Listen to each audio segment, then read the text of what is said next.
Hey guys, this is Raven from Raven's Reality, and for this video I want to take some time to reflect on some of my experiences I've had in this year of 2025 and just go over some things that I've learned in this year and how I'll be able to incorporate it not just for next year but also for the rest of my life and moving onward. And I'm going to try to maybe relate this not only to myself, but maybe also make it more relatable to you guys and keep it in a more general aspect to, I guess, kind of make it more kind of like relatable. So I'm going to list some examples. It's going to be 3 things. And yeah, here we go. The first thing I guess I'll say that I learned from this year is that sometimes you have to do things by yourself.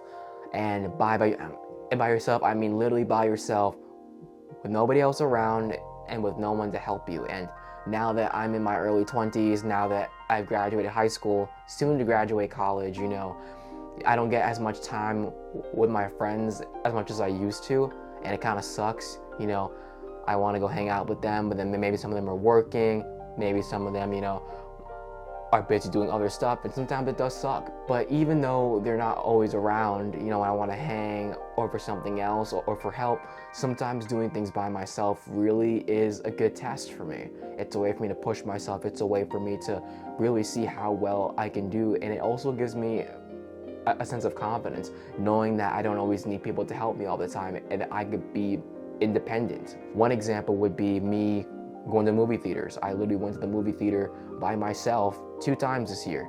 Obviously that's not that much, but I don't go to the movie theater that often. It sucked, I kind of didn't like the thought of me going there by myself because I want to have people that I'm comfortable with, maybe whisper to during the movie, have some fun, chat a little bit, have a good time. But unfortunately, I didn't always get those opportunities, so I'm like, screw it, I'll just go by my damn self. And at the end of the day, no one really gave a shit that I was by myself. Everyone was too busy paying attention to themselves and their stuff that they had to do that I didn't really matter to them, or they didn't really pay me any mind. And I didn't really care that much either. I mean, it's just a movie. I'm going to sit down in a chair in front of some big ass screen to watch a movie. Like, it's really not that big of a deal. And doing that twice, showing up twice, having that independence made me think like, damn, I really can do this by myself. Another example would be me going to the city by myself to go meet with some other content creators, to go skateboard with them. And it was weird. I never really navigated the subway system before. I've always had thoughts of, random people trying to hurt me or probably try to kill me and some other stuff like that. And that stuff actually does happen in New York City, so I think it's a valid fear to have. But at the end of the day, I chose to choose love over fear, and I chose to be like, hey, this is a great opportunity. It's a little bit crazy for me to go by myself, but maybe that's also why I should do it. And I did. I was able to use Google Maps. I woke up on time, made sure I had some cash on me, and really just tried to navigate it. And it wasn't really that hard to do. I just looked around, asked people who are working in the stations for help, not some random ass other person, and just stuff like that. And I was able to get to my destination at the time in which I wanted to, but then also got home safely as well. And that was great, I'll never forget that experience. And the people that I went to go skate with that day were super nice and super chill, and we just made like a whole entire day out of it, and it was fun, Doing that by myself was really, really cool, and it gave me that sense of independence. And that's why sometimes doing things by yourself can also be a good thing. For thing number 2, this is very, very important, and I didn't do this enough, but now I'm really beginning to understand that this is very, very important. When there is conflict with people, talk about it. Obviously there are certain times where you have to pick your battles. My mom has been telling me that a lot recently, and I'm really beginning to understand that now more than ever. But there have been times where I didn't set proper boundaries and I didn't, effectively communicate with people that ended up causing some of this conflict. And also just other people just being plain damn stupid. But I'll just give like 1 or 2 examples. The first example was me doing this project for a radio production and editing class. It was 4 of us in a group. We were supposed to work together. We formed a group chat, we were chill, and things were going pretty well. We were actively talking to a decent extent and trying to make stuff work.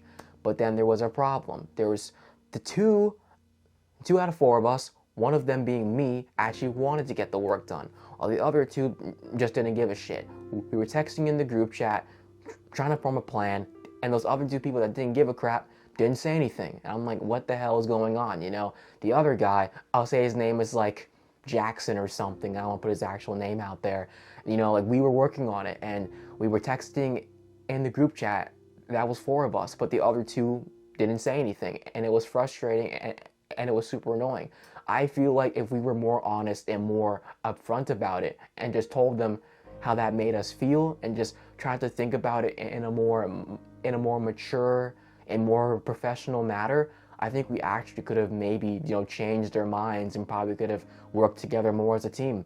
But instead, you know, he and I ended up not saying anything. I ratted them out to my professor and we got the higher grade. The 2 of us who gave a shit, the other 2 didn't, probably got some lower one. I mean, I shouldn't have to spell it out to them.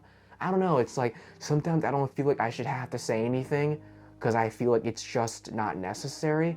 But maybe that's also my ego possibly talking. I think it depends on the scenario. But definitely in that one, I do feel like they should have known to communicate with us better. But maybe if I just was more upfront about it and just told them what was on my mind, you know, in the most professional way possible, maybe things could have been different. That's just one of those examples.